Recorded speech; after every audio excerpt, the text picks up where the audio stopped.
A man believed to be a police informant who just days ago claimed someone tried to assassinate him is now dead. And the circumstances, yes, they raise way more questions than answers. Hey everyone, this is your quick update on the biggest headlines in Mzansi. Here's what we need to know so far.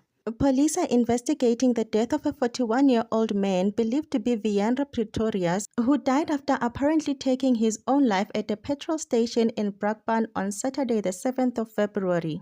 Just days earlier, Thursday to be exact, this same man went to the police claiming he had survived an attempted hit on his life. According to that report, a gunman allegedly pulled up behind him right in his driveway and opened fire. Police took it seriously and opened an attempted murder case. Fast forward a few days and now Pretorius is dead. Now, here's where things get really heavy. Pretorius was previously implicated by a key witness, the late Marius van der Merwe, also known as Witness D, during the Madlanga Commission of Inquiry. Van der Merwe linked Pretorius to the murder of Emmanuel Mbenze, a man who was allegedly tortured by Ekurhuleni Metro Police officers during an interrogation back in April 2022.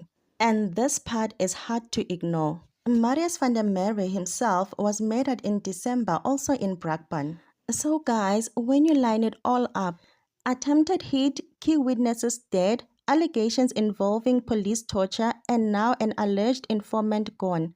Is this a coincidence or something much bigger? That's it for now guys. Please don't forget to like, comment, and subscribe.